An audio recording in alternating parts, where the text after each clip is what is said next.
Nuestra geografía y las formas de pensar en su producción, uso, cuidado y evolución están en Radio Universidad. Aquí en la Tierra. Aquí en la Tierra. Un programa con debate y perspectiva sobre nuestro entorno geográfico. A continuación, en AM 1240, Radio Universidad.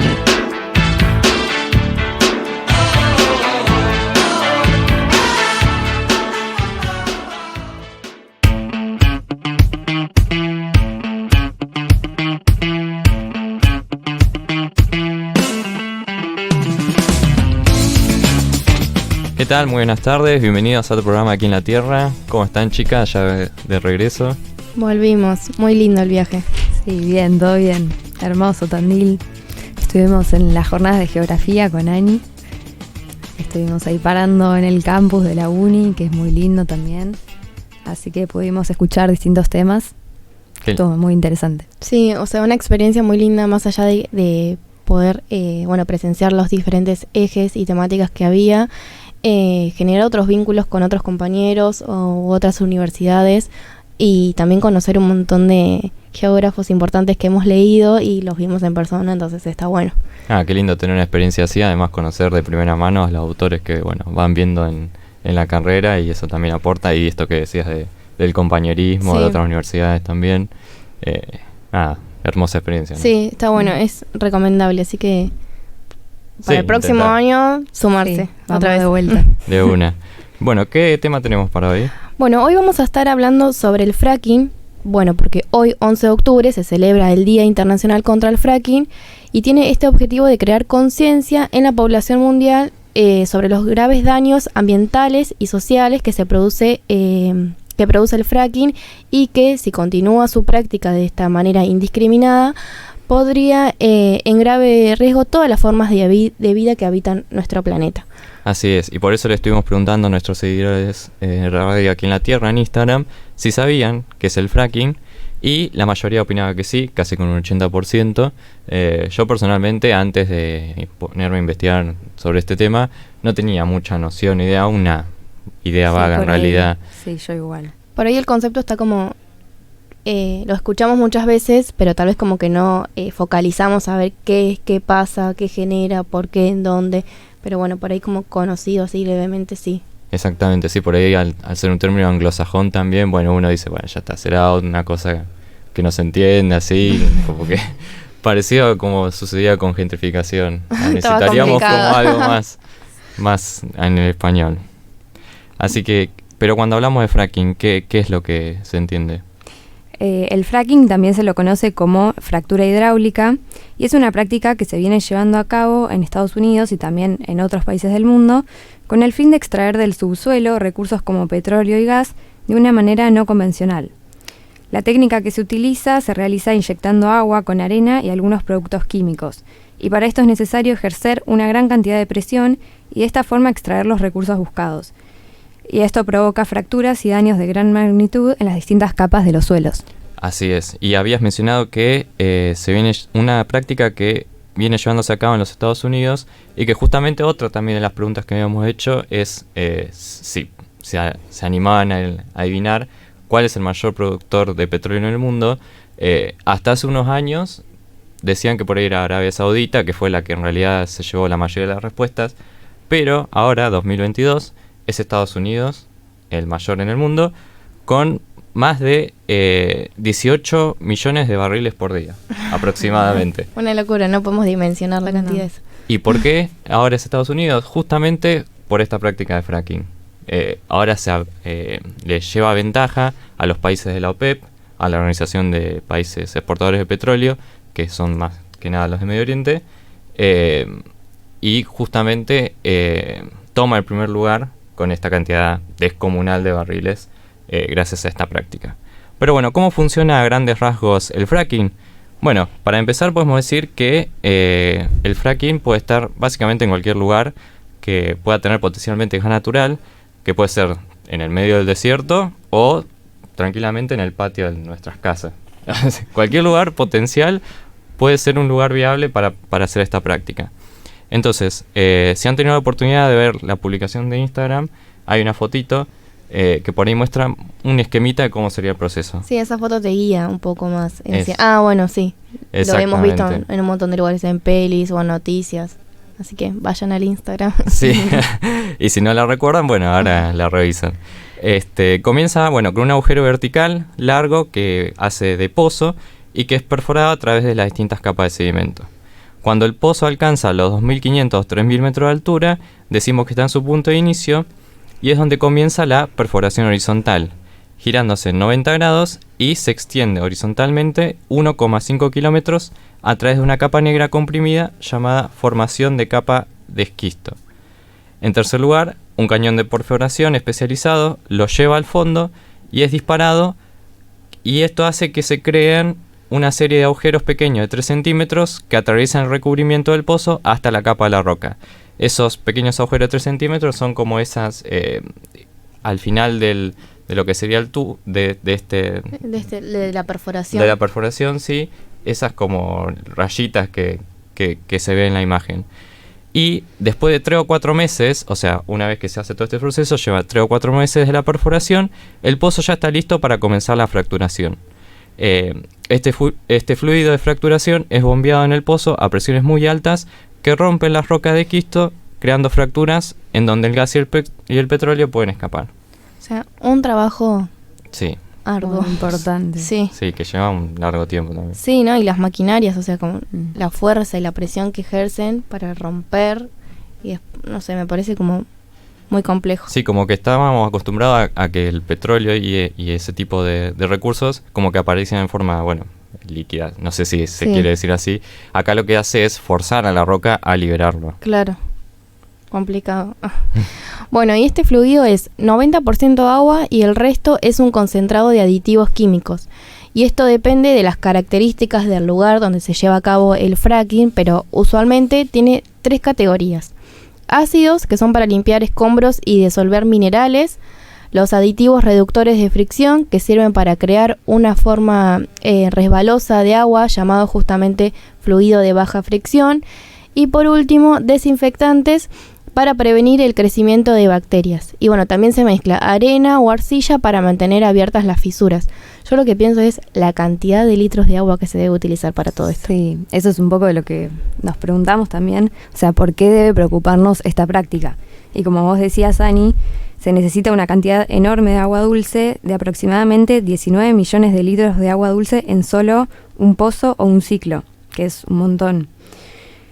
También porque en cada operación se bombean entre 80 a 300 toneladas de químicos tóxicos en la tierra, compuestos orgánicos volátiles, plastificantes y petroquímicos. También resulta una práctica altamente peligrosa porque empeora el cambio climático, debido a las altas emisiones de gas metano, que es un gas del que hablamos en nuestro programa del aire limpio, que habíamos dicho que sí, es muy perjudicial cuando se encuentra en abundante cantidad para el cambio climático. Y también porque los elementos radiactivos y metales pesados que son desprendidos de las rocas profundas son transportados a la superficie por el proceso del fracking. El resultado es un líquido residual tóxico y radioactivo que sin dudas es una amenaza para la población humana, especialmente la que se encuentra cerca de este proceso. Muchas veces escuchamos de poblaciones que se encuentran cerca de estos procesos extractivistas y cómo se ven afectadas. También cómo muchas veces se utiliza el agua de los ríos, por ejemplo, y se van secando los ríos para poder llevar a cabo este proceso. Sí, y por si no fuera poco todo esto que acabas de nombrar, algunos de estos residuos tóxicos son evaporados también intencionalmente, creando una nube de partículas básicamente cancerígenas que queda atrapada en el aire, ¿no? Esto que, bueno, vos venías mencionando, además del metano, también tenemos partículas nocivas que quedan en el aire, y el resto, que es retirado así entre comillas, bueno, vaya a saber uno dónde, ¿A dónde lo llevan? a dónde Sí. se lo lleva, ¿no? Por otra parte, la mayoría de las instalaciones de tratamiento de aguas no están equipadas para tratar estos cócteles tóxicos, porque el agua que mencionaba Paula, el fluido por el que se usa, luego hay que ver qué se hace con Claro. eso, ¿no? Y justamente estas plantas de tratamiento de aguas no están equipadas directamente. Y ni tampoco para los metales pesados, ni la radioactividad. Por otro lado, si bien estos pozos están recubiertos en el interior por acero o cemento, cualquier accidente o negligencia que derive en aunque sea una mínima fractura, puede tener efectos devastadores en el agua subterránea y contaminar todo el agua potable que puede ser la fuente de agua para una población, a un asentamiento cercano, ¿no? Y bueno, ya para la frutilla del postre, ¿no? Se estima que aproximadamente el 80% de los líquidos tóxicos inyectados bajo la tierra, estos que mencionaba Paula también, simplemente quedan abandonados ahí, en los subsuelos. Yo también pienso, o sea, no solamente la población local que está cerca de estos lugares, sino también las empresas o los empleados, o sea, corren riesgo de vida con estos gases tóxicos o líquidos o los fluidos. Y sí, y bueno, ni hablar también de toda la biodiversidad. Eso te iba a decir, de la naturaleza fundamentalmente, ¿no? Pero como igual lo que siempre planteamos, como que las inversiones económicas o los grupos económicos es más importante la inversión, sí, ganando, sí, que sobre el cuidado ambiental o los derechos humanos. Pero bueno. Sí, una de las críticas que se le hace es, con la cantidad de millones de dólares que se invierten, o miles de millones de dólares que se invierten en estas prácticas, ¿por qué no volcar eso a otra forma de energías más sustentables, ¿no? Prácticamente estas investigaciones que siempre necesitan fondos, no los tienen, y bueno, ¿y por qué no pensar desviar estos fondos que obedecen, bueno, a lógicas de mercado, como mencionabas vos, para buscar otra alternativa? O buscar un equilibrio, porque si tanto también ganan con este fracking, intentar remediar los errores o buscar alternativas como el tratamiento del agua, a ver que, no sé, salga como lo menos contaminado posible. O sea, como que invertir un poco de lo que ganan en cuidar el medio ambiente y la población. Así pero es. No todos pensamos igual. No, aparentemente no. Bueno, esto ha sido un poco para introducir el tema del fracking. Ya en el próximo bloque vamos a estar hablando más algunos casos específicos en América Latina y bueno, también en Argentina. Lo dejamos con el tema y ya estamos de regreso.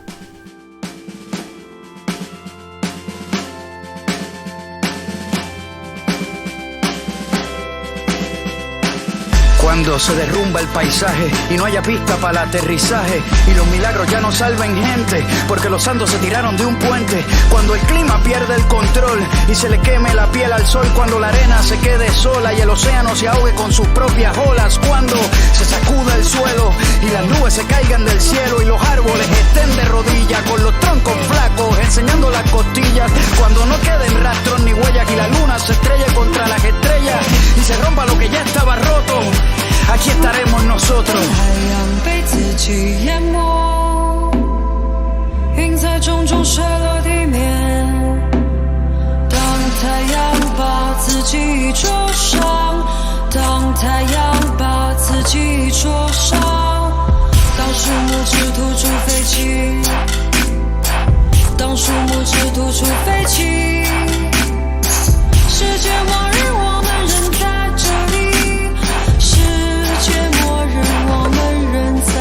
Cuando ya no quede casi nada y el día nos regale su última mirada y no hayan hojas para soplar el viento y la historia pierda el conocimiento. Cuando la lluvia se deshidrate y antes de llegar al piso se mate. Cuando el paracaídas no abra, cuando las letras no formen palabras. Cuando las plantas mueran y mientras duermen la carne se enferme.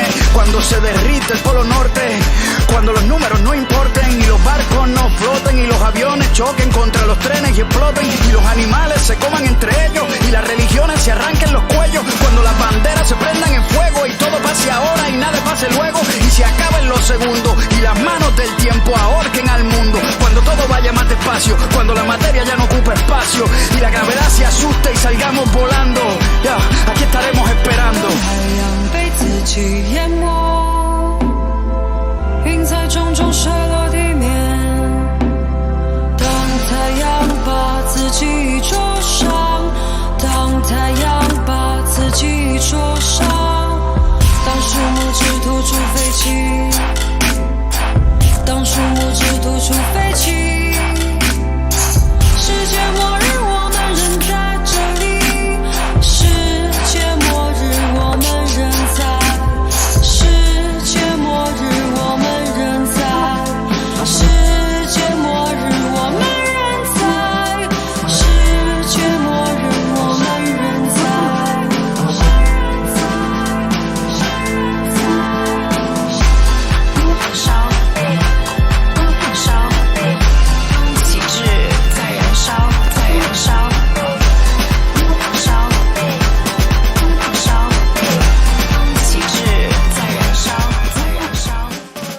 Estamos de regreso y, bueno, ¿por qué razones, o nos hacemos una pregunta, ¿no? ¿Por qué razones debemos luchar contra el fracking?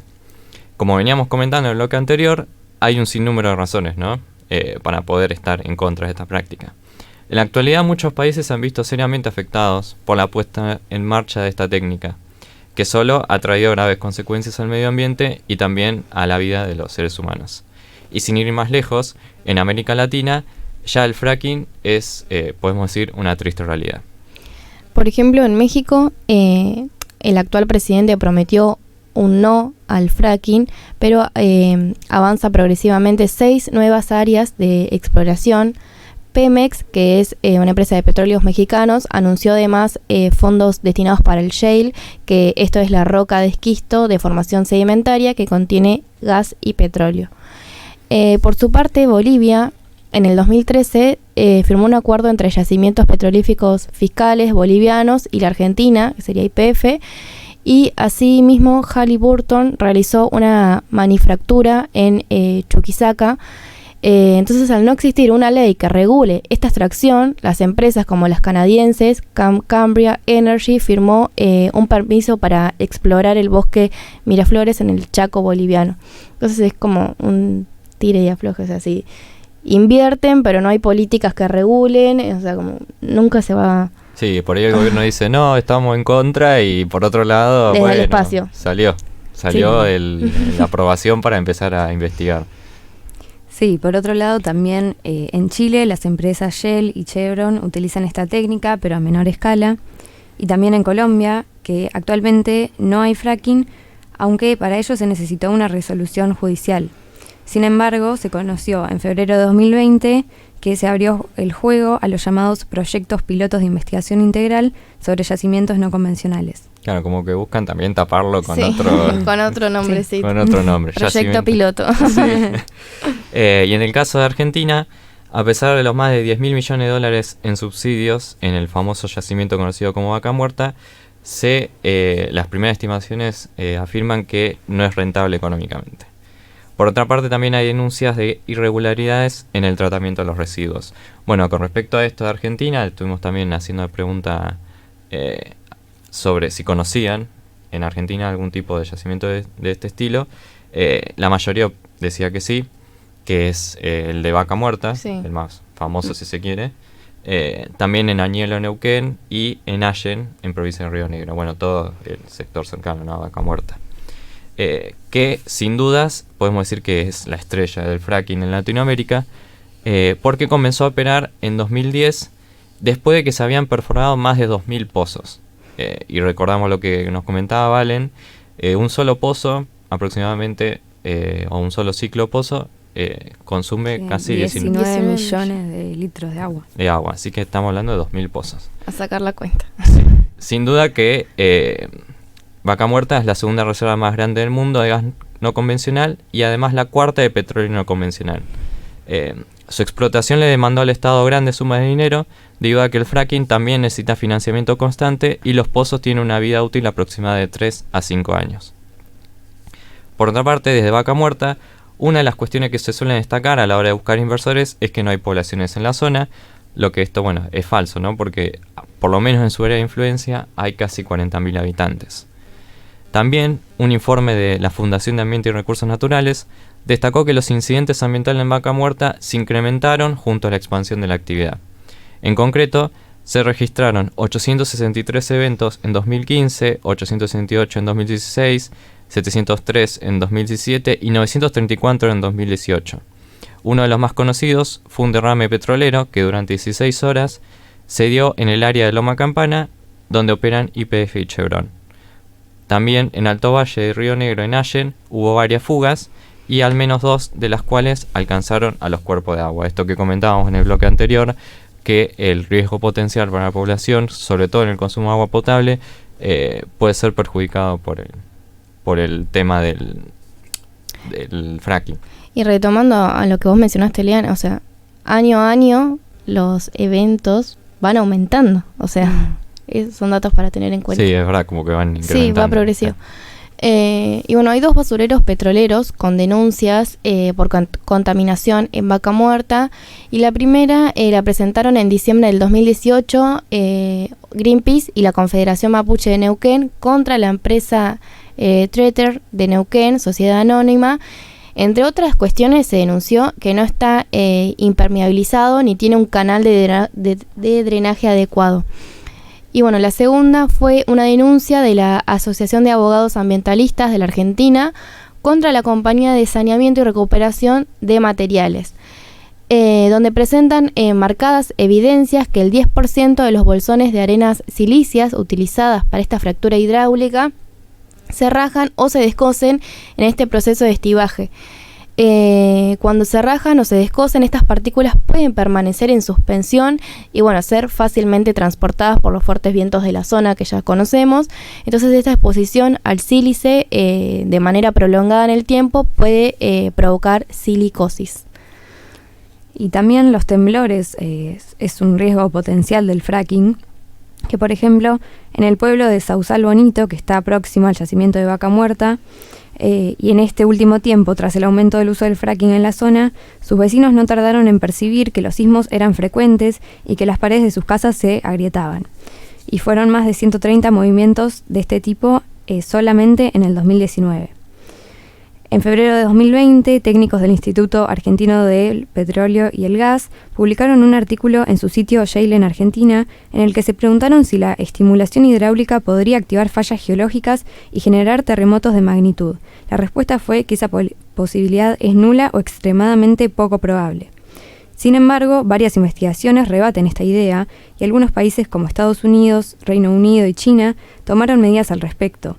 En la Argentina, un estudio divulgado recientemente detectó que en una zona de Vaca Muerta entre 2016 y 2020 hubo 62 movimientos telúricos de más de 3 en la escala de Richter, a raíz de 1 por mes.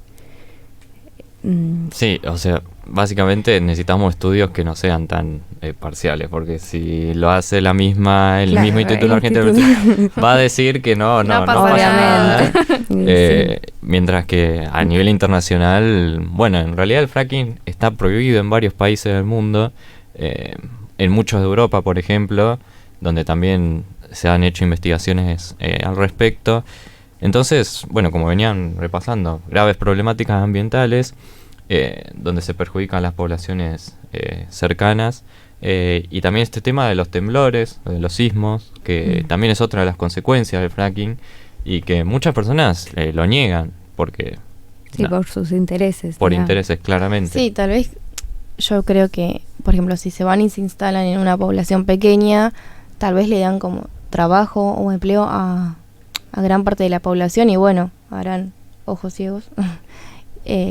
Porque bueno, sabemos que en Argentina el trabajo tampoco está tan fácil hoy en día, pero bueno, tal vez como que buscan eso. Me acuerdo de un ejemplo de una profe que nos decía María Belén, acá con el dragado, que pasaba eso, como que decían que bueno, sí, vamos a hacer las cosas bien y a darle trabajo a, no sé, ponele 1000 personas de Serri o de Ingeniero White, no sé, como que la gente se ponía contenta y tal vez no veía la gravedad del caso por esto, por tener un puesto laboral, ¿no? Exactamente, y además después quién se hace cargo de las consecuencias ambientales. Claro, porque las empresas vienen, hacen lo suyo y después se van y la población local es la que queda rezagada, ¿no? Sí, y muchas veces también se justifica estas extracciones diciendo que con el dinero que se gana se va a poder, no sé, pagar la deuda externa o reducir la pobreza o cosas así. Y la verdad que sigue estando todo igual y... Sí, esas promesas siempre quedan ahí. Sí, como objetivos muy amplios. Después, llevados a cabo, la realidad no lo vemos. Exactamente. Entonces, ¿qué podemos hacer como sociedad para frenar el fracking? Nos preguntamos de aquí en la Tierra. Y, bueno, la verdad es que cada vez son más los organismos, movimientos y organizaciones ecologistas que se suman a la lucha contra el fracking. Bueno, sin ir más lejos, está declarado el Día Internacional este 11 de octubre contra el fracking, para poder prohibir este método poco convencional que sigue aumentando de manera descontrolada por todo el mundo, desde países como Estados Unidos, y también para que los gobiernos, bueno, esto que decíamos, comiencen a apostar en su lugar por energías limpias y mucho más sostenibles. A pesar de los incontables esfuerzos para erradicar de una vez por todas el fracking, en los últimos años su ejecución ha estado contando con la aprobación de muchos de los gobiernos, lamentablemente, pero también también tenemos la otra parte, los que estamos en contra, ¿no? Sin embargo, las denuncias que existen en algunos países dicen que en realidad el fracking va a traer más problemas que beneficios a la humanidad. Entonces, también nos gustaría conocer la opinión de ustedes para que nos cuenten qué piensan sobre este tema a través de las distintas a través de las distintas redes sociales, en Radio Aquí en la Tierra, por ejemplo, en el Instagram, si quieren volver a la publicación y comentarnos a ver qué les parece este tema. También, si no están a favor, no olviden agregar el hashtag, ¿cómo es? Sí, hashtag Día Internacional contra el Fracking. No me salía. Numeral. Sí, no soy muy ducho con las redes sociales. Así que bueno, ya saben que pueden expresar su opinión por ahí. Bueno, este ha sido el programa sobre fracking. Saben que nos pueden seguir por nuestras redes sociales, Radio Aquí en la Tierra. Subimos los episodios cada vez que tenemos tiempo. Que tenemos tiempo, sí, últimamente me faltó subirlos a YouTube. Pero bueno, saben que están ahí, si no en Spotify también. Bueno, nos estamos viendo la próxima semana. Sigan prendiendo Radio Doom. Hasta la próxima. Esto fue Aquí en la Tierra. Aquí en la Tierra. Un programa con debate y perspectiva sobre nuestro entorno geográfico. Nos reencontramos el próximo martes a las 19:30 por AM 1240, Radio Universidad.